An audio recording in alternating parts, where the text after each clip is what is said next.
really sign. You really don't make it to free agency unless like you really wanted to go to free agency, but no one really wants to go to free agency because you make more just signing the extension and Mm-hmm. than either being traded or being traded to the team that you'll sign the extension, kind of like De'Aaron Fox. Yeah. With that, I think Indiana, if you look at a team to maybe to want a copycat because we're in a copycat league, Mm-hmm. they were able to trade for stars before they peaked.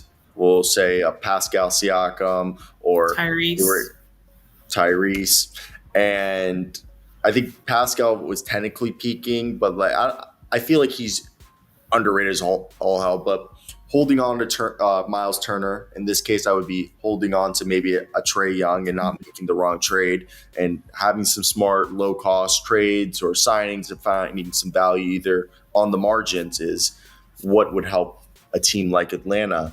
Mm-hmm. And do you think? And I think going for a Giannis trade would be ostentatious of them Mm-hmm. because it's just like you be giving up so much for a two-man duo that will it work?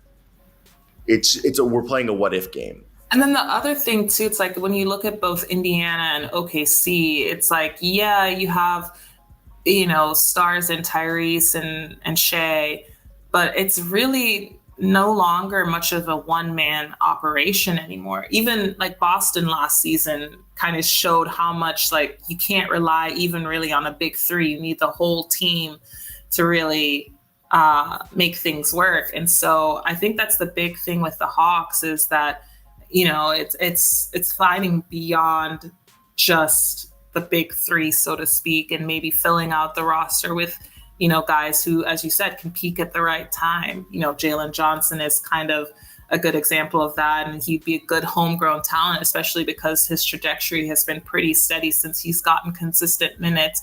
I think Zach is going to have a big year next year. A guy like Vit Krejci, again, steadily improving over year.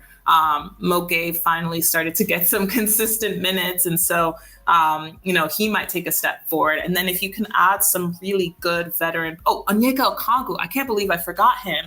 He's been steadily getting better year over year and finally, cracked the starting lineup. And so I think that if you can fill out around that, really good core, Dyson Daniels, again, why am I forgetting these names? I think they do have a really solid core. And so I think the rest of the roster is like filling it out with, good shooters who can consistently knock those shots down. I know shooters go through slumps, but it always feels like, when the Hawks have their shooting slumps, it's like everybody's slipping at the same time.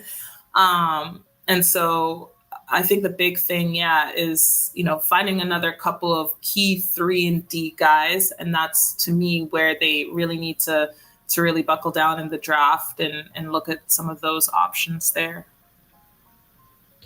Yeah, and to go off of everyone that you just said, Dyson Daniels 6'6". You have Okongwu, we'll give him a 6'9". George Niang 6'8". Risashe 6'8", 6'9". Krejci. I think he's not done growing yet, Zach. I've heard that. Krejci, what, a 6'8"? Yeah.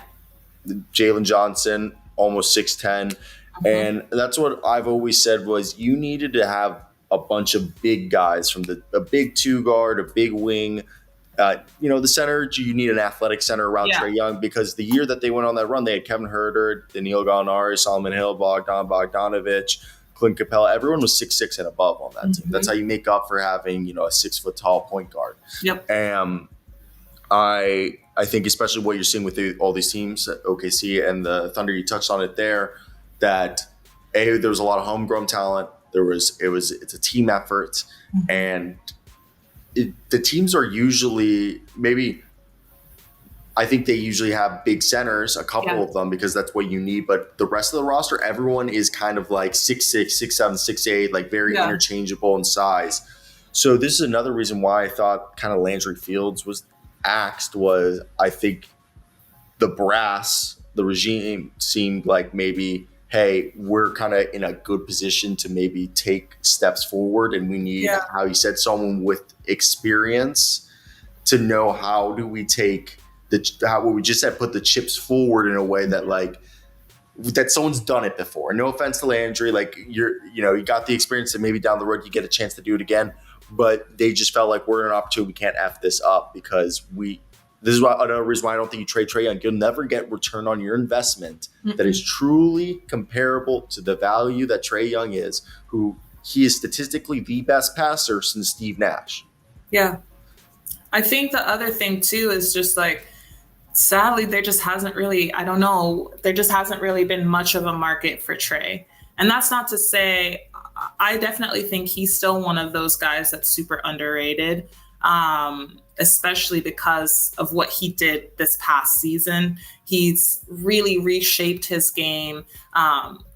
And that's not to say that, he's totally reshaped it. There are still some moments where we saw some like very classic Trae Young, putting up shots that you were kind of like, should you have taken that? But for the most part, he was what the Hawks really needed him to be. And he was such a key part of that early run that they had to the in-season tournament. And so I definitely don't think that they should trade Trae Young because, again, it's like, what are you going to get back for that? I mean, I don't know if anybody's going to give up 3 first-round picks for a guard that's 6'1".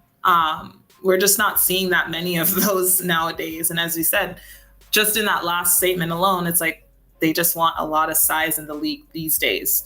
And so I think the big thing is that, they're going to really have to use the draft to the best that they can this year. And I mean, maybe they're packaging those 2 picks into something that will net them a really good veteran shooter who can help, create that sort of continuity that they've been missing between the first and second units. And especially if, there's an injury to someone.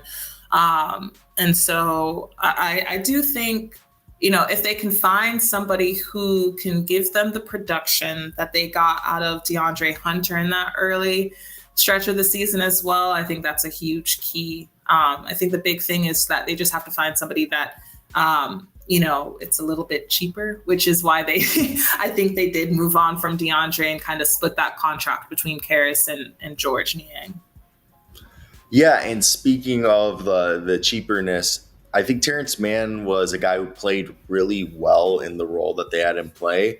I do think the contract is a bit rich for how much he's making for the role that he gives you, and especially if they do want to bring back Karras. And I think the ultimate goal would be to find somebody who's kind of maybe a short-term rental that can be like a starter in the interim while Johnson shakes off the rust. Assuming he's ready for the start of the season. Yeah, he'll be ready for the start of the season is the indication that we've gotten from the team. And if you follow him on social media, he seems to be going at full speed in terms of workouts and everything like that. So I think he'll be ready to go by training camp. Maybe those optional runs that they have before training camp. And I think what'll be interesting is, in terms of what they're like, if they do sign a veteran, where does that move Zach? Because I think the big thing was that, they started DeAndre Hunter for the first 2 games and then he got hurt. And that's why Zach became a starter and they just kind of kept him in that role. And so is that sort of what they envisioned for Zach for the rest of his career? So we'll see. Yeah, and to go off of that, I feel like the starting lineup might have kind of been cemented once Johnson and everyone got healthy. Is Dyson at the 2, Reese Shea at the 3, Johnson at the 4. Gives Okongo you at the 5. Yep, and Young. And now you have Niang, Levert. Niang is some shooting off the bench. Levert is the 6th man. Pete Krejci. Vit Krejci is kind of like the Swiss Army glue utilitarian who can play shooting guard, small forward, even like point guard at pinches. So now you just need to find kind of like a rim running backup big man who can kind of do the same thing Okongo does, but like maybe is a little bit bigger to give you some size. I have been saying I think the Hawks need another stretch 5, which is one of the reasons I think they went out and got Larry, or they got Larry in that trade, is because he could stretch the floor. And that's one thing that Quinn Snyder loves is shooters. And so and I think the thing too is like when you look at this league and look at the two teams that are in the finals, what do they have? Yes, they do have a traditional big in Isaiah Hartenstein or Hartenstein. Is that?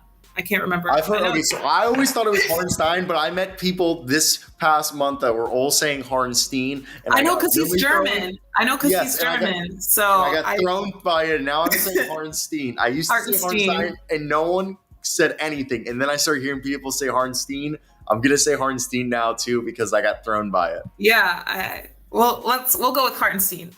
Yes, Hartenstein plays sort of like a more traditional big role. But look at Chet. He's spacing the floor. You look at Cleveland and they have their two big lineup where Evan Mobley plays the 4 to start the game, and then they shuffle things around when Allen goes to the bench and Mobley moves back to the 5. But Mobley can stretch the floor. And so I do think that you could have a situation where, whoever they draft could play minutes at the 5, but they can also play minutes at the 4 beside Okongwu, because I don't think Okongwu is quite a power forward. But if you can add, say, like a 7-footer beside him, and in the minutes that Jalen is on the bench, I mean, you could really mess around and have some really fun minutes in the front court there.